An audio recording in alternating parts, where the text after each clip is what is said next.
transport cost of bringing in the raw materials, if you bring in from overseas, and the transport cost to ship the products out again. The other thing is about business mindset. So the local government in central China may be more inward looking.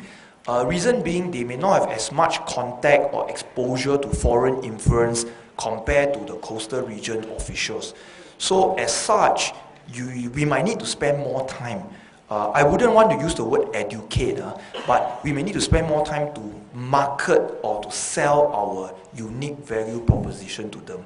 So you need to spend more time on that. And it is true, during our interactions or engagement with the central government, central China officials, we do note that we need to spend quite a bit of effort to explain to them and also to try to sell them our ideas and concepts. So it is true. And of course, if they are not so well known or not so in-depth, have an in-depth understanding about foreign, don't talk about Singapore. So the Singapore they know could be the Singapore that's 10 to 15 years ago, you know. They may not know actually that we have also progressed very fast. We have also advanced very fast. Many things have happened in Singapore because they will just think that we may be like, you know, some place where we stagnate and they actually grew very fast. So they may not know about that. So usually the first thing we try to do is try to invite them to Singapore, let them have a look about where we are now today and how advanced we are.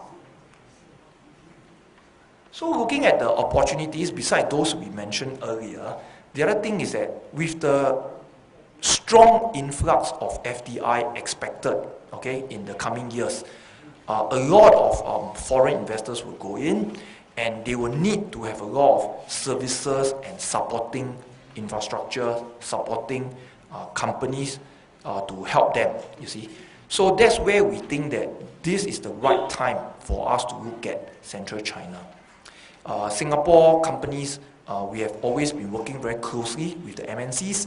We know how they think, how they work, what are their requirements, very strict standards on quality and integrity, and upholds many type of qualifications and things. So we are in a good position to service and to help these MNCs as they move inland.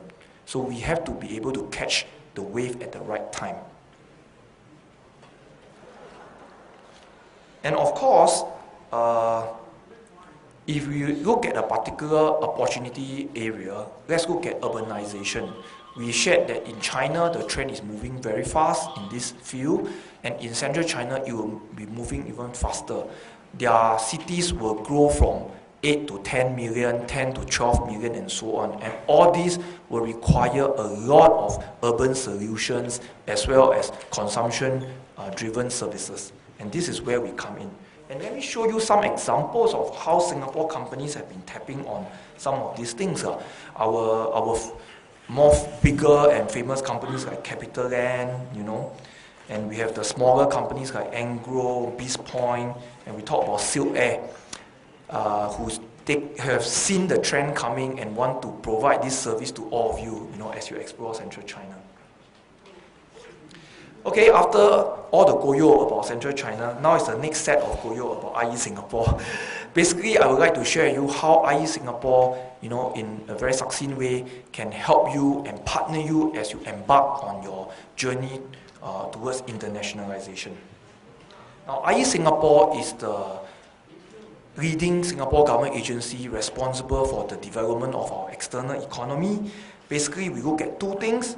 We look at internationalization and trade. Okay, in internationalization, we look at direct investment abroad, we look at export of services. In trade, we look at total exports of goods as well as offshore trade, which I'm sure sort of cover all of what all of you are doing.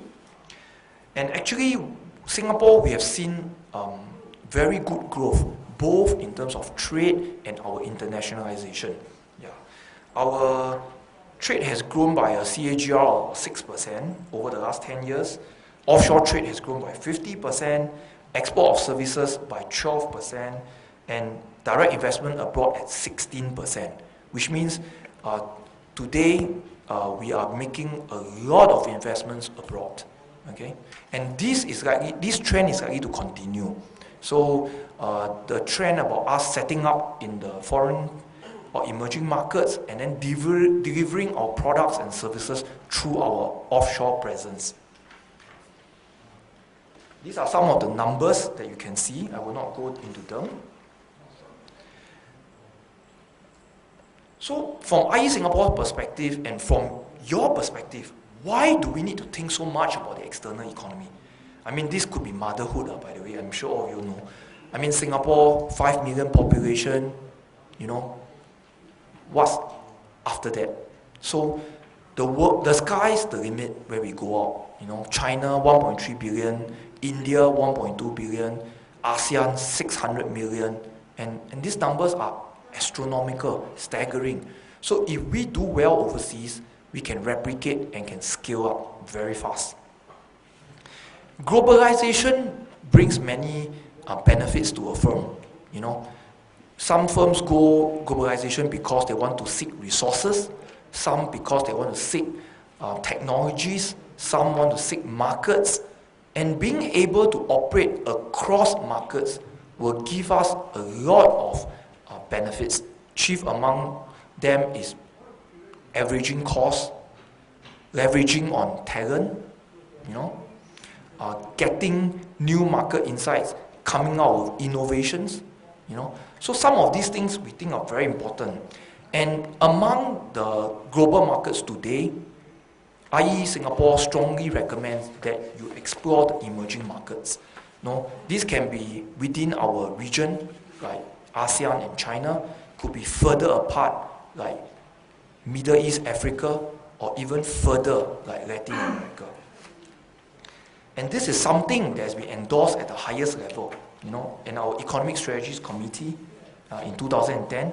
You know, we have decided that we must grow a diverse and resilient ecosystem of companies, including a stronger base of local companies, with the potential to be leaders in Asia.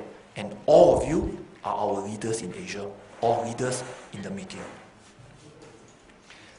Okay, so how can we, in a practical way, help you? Besides our network of overseas offices, currently we have more than 35. So we have very good in-depth market knowledge, good connections in the ground, and we hear a lot, and we like to share a lot with you as well. That's what I'm doing here today. But essentially, when we talk about going global at the firm level, we need to build capabilities. And there are several core capabilities that IE Singapore has identified from our interaction with our companies that we need to build.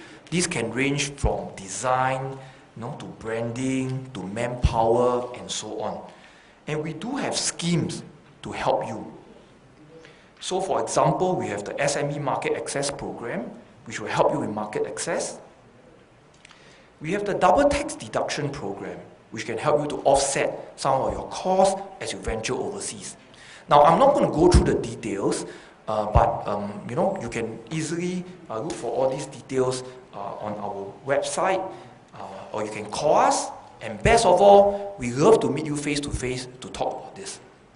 So, in conclusion, IE Singapore is very happy and look forward to working with all of you in the journey to internationalization, to globalization.